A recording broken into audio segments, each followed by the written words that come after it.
One of my favorite stories that I've heard since I was a little kid, my father used to tell it,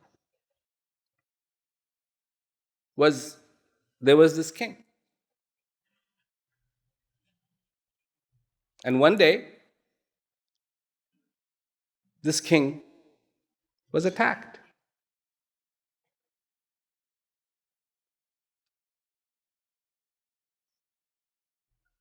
Except this attack happened when he was sleeping.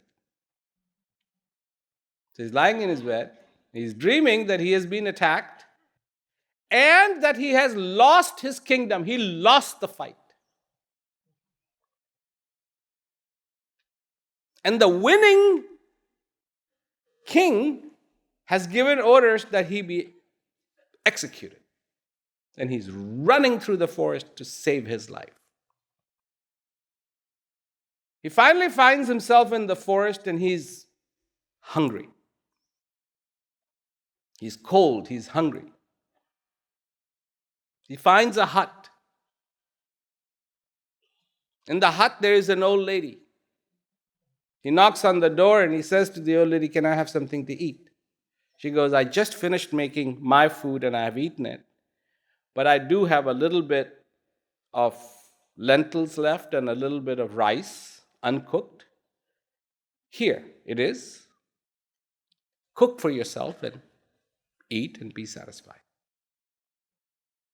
King goes out, finds the wood. It has been raining and the wood is all wet. He starts a fire and the fire is getting into his eyes. And it's very difficult to start the fire. But he somehow manages to start the fire. He puts the pot on the fire. He puts the dal, the lentils, the rice, a little bit of salt, cooks himself what is called a khichdi. If you're from Scotland, a kedgedy, but it's the same thing.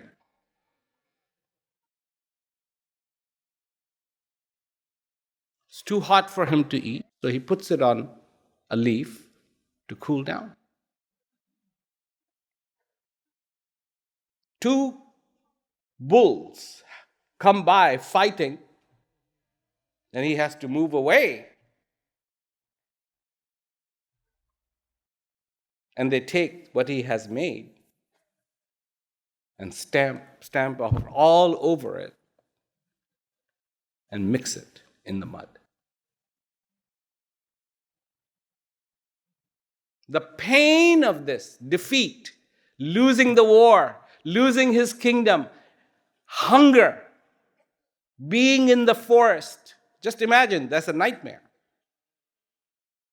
He's having a nightmare, right? That's the problem with nightmares. When you're having them, you don't know you're having a nightmare. It seems so real.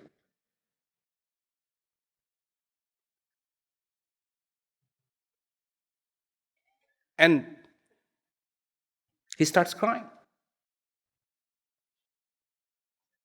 And when he starts crying, he's crying for real. Not just in his dream. He's actually crying, and that wakes him up. And he opens his eyes, and in the dim light of his room, lit by little lamps, he sees the magnificent bed, embroidered curtains, gold is flickering from the little light of the lamps at night.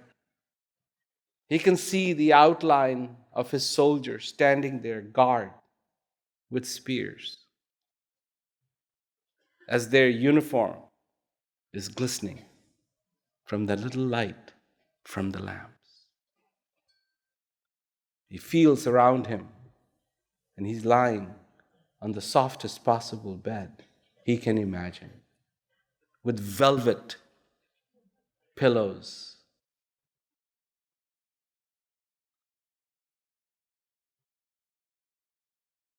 At that moment, a question strikes him.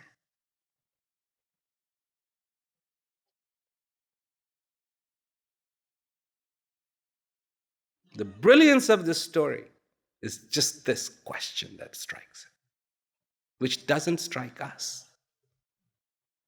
And whoever wrote this story, whoever came up with this story, see, you hear many, many stories, at least from me. And each one of the story has a pivotal point. This one point that the author, the teller, is trying to convey to you. That is the message of the story. That is the reality of the story. Now, it may not happen with Dirty Harry. That's Clint Eastwood's movie. It may not have that pivoting point and something to tell. But these deep stories, which was truly a way to convey wisdom to people, to the masses who would hear it. And people would go from city to village and tell these stories. And this was people's entertainment. How sweet that time must have been.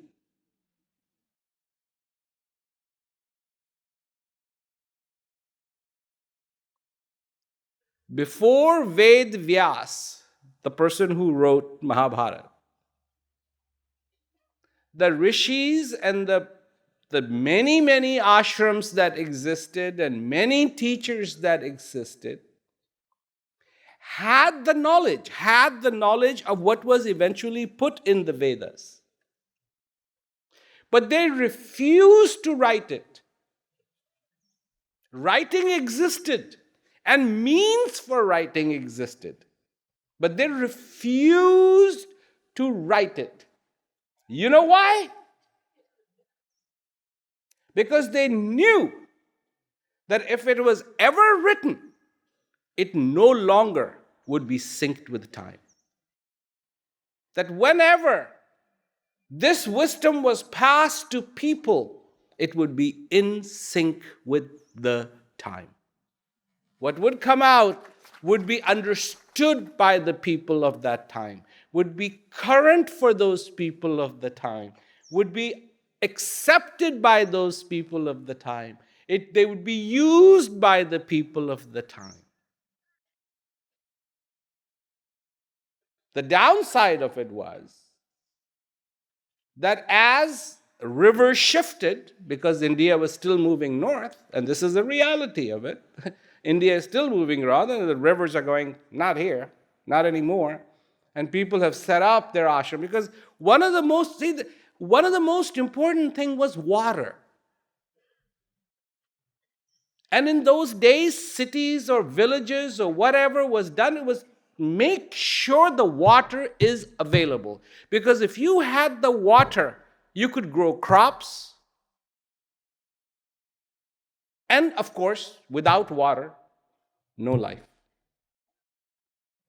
Not like today, where there are these cities and there is no water. I saw a documentary of a city in California. There's no water.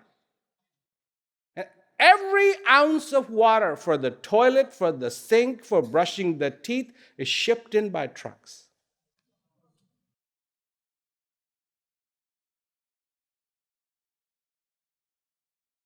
And you don't want to go there because they conserve their water. They don't take showers. Anyhow,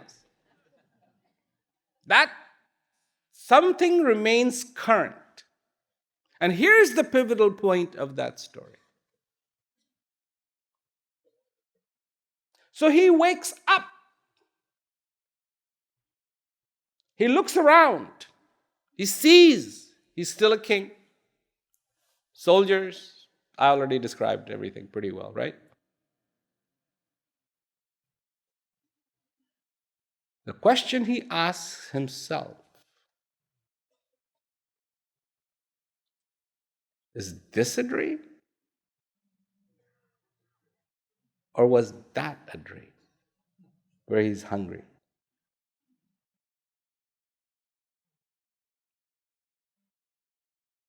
He's questioned both. What would you do?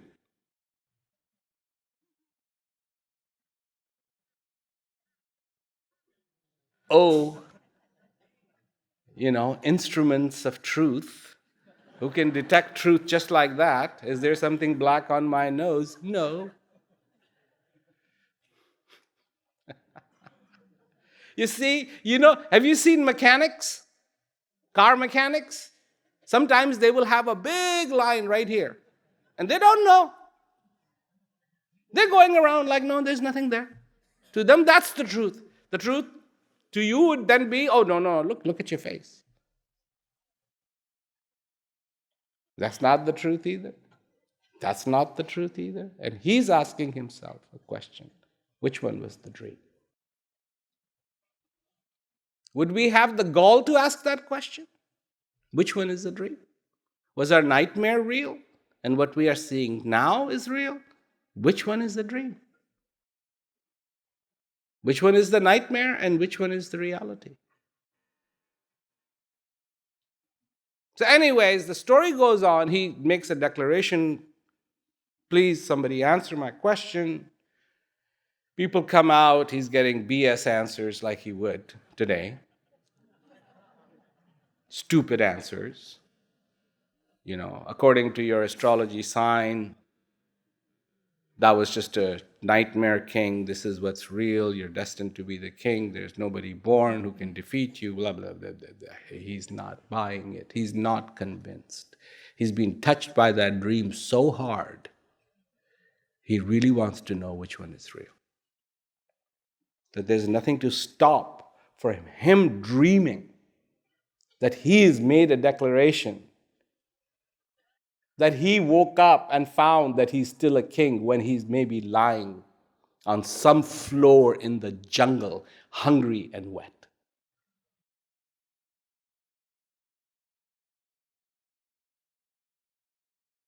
Finally, so he keeps upping the ante, it's like, okay, whoever answers it can have this, can have this, can have this, and it just kept escalating, and he finally gets down to it, and he goes, okay, I'll give half of my kingdom to whoever answers my question. Everybody tried, everybody failed. Finally, this person, Ashtabakr, and he was deformed. So he comes, he sits down, and everybody starts laughing. The first thing Ashtabakr says is, how come you have called me? How come you have invited me, O king, to the company of leather workers? In India, that's an insult, by the way. That's a low down task to work with the leather. Chamar. Everybody hears the word chamar in his gathering, and they're like, how dare you call these learned people chamar? He goes, they look at my skin. They look at my skin and they're laughing. They don't know what I have in here. They don't know my knowledge. So obviously, they deal in skin.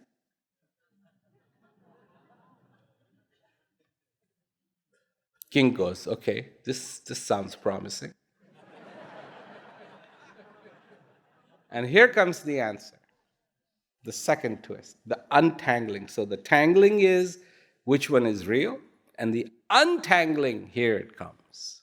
The untangling is, O king, both are dreams.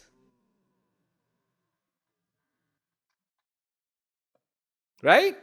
Both are dreams. What you dreamt being in the jungle, being hungry, was definitely a dream, but what you see with your eyes open, my king, is also a dream.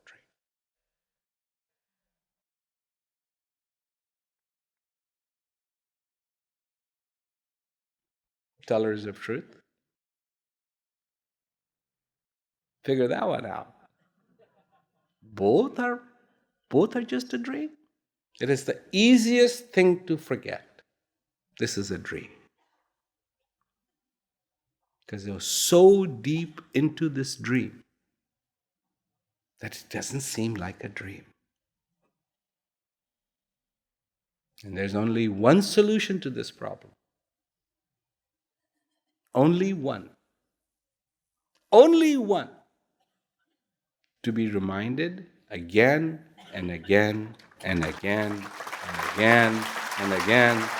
It's only a bloody dream. It's only a bloody dream. It's only a bloody dream. And of course, that's what sets forth the value of the master.